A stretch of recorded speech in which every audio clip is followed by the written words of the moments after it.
We've got to call a race here. We're going to go back out west here, and we can call this race the projected winner in Arizona. That special Senate race, Mark Kelly, the projected winner in Arizona. It was a closer race than some expected. Martha McSally had been appointed to that seat, but Mark Kelly picking up a seat for Democrats in the upper chamber there. Mark Kelly, of course, the former astronaut, also the husband of former Congresswoman Gabby Giffords, who was nearly assassinated at a campaign event several years ago. Mark Kelly going to the Senate. This is how the upper chamber looks at this hour. 48-48. And oh, by the way, there's a very good chance that those two races in Georgia, there's a chance that both of those could be headed to a runoff in early January. Let's go back out west for a moment. Vaughn Hilliard still in Phoenix. He's in Maricopa County. Vaughn, Mark Kelly going to the Senate. What are you hearing on the ground? Is this what was expected there?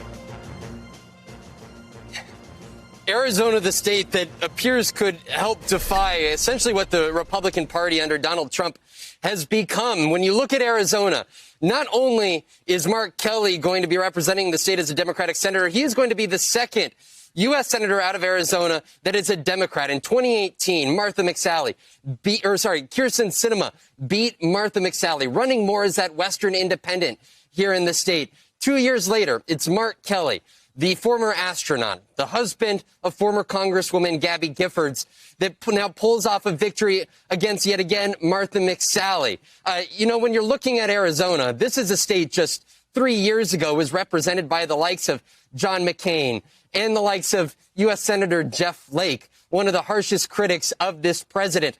And it was Mark Kelly and Kyrsten Sinema who ran as these moderate individuals, these Western independents here, while Martha McSally consistently stood in line with this president, appearing just last week at rallies with him, albeit, he treated her, I guess, in a demeaning way up on stage, knowing that her numbers appeared to be potentially pulling down his figures here in the state. And yet it was the Arizona voters, which, to remind everybody, about 1/3 of this electorate are independent voters. And our data has shown that those numbers veered towards Mark Kelly and the likes of Joe Biden here in the state. When you're talking about those demographics here in the Maricopa County area, this makes up about 60% of the electorate. But go down to Tucson, it's about 15% of the electorate. With the home city of Mark Kelly, you saw these demographics over these preceding months trending towards these Democratic candidates here in the state.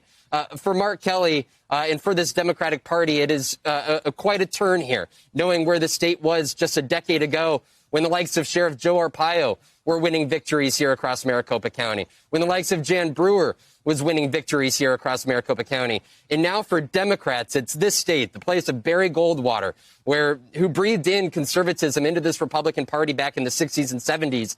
For this state to suddenly send two U.S. senators that are Democrats, and potentially based off this latest data here in Arizona indicating that Joe Biden appears to be in a pretty good position to win the 11 electoral votes out of Arizona. This is quite a defining moment out west, especially when you look at the Southwest, California, and then Colorado, Nevada, New Mexico, add Arizona to that mix here. This is a conversation about a redefining political map. Then now you have Mark Kelly and Kyrsten Sinema apparently at the helm here from Arizona. Hey there, I'm Chris Hayes from MSNBC. Thanks for watching MSNBC on YouTube. If you want to keep up to date with the videos we're putting out, you can click subscribe just below me or click over on this list to see lots of other great videos.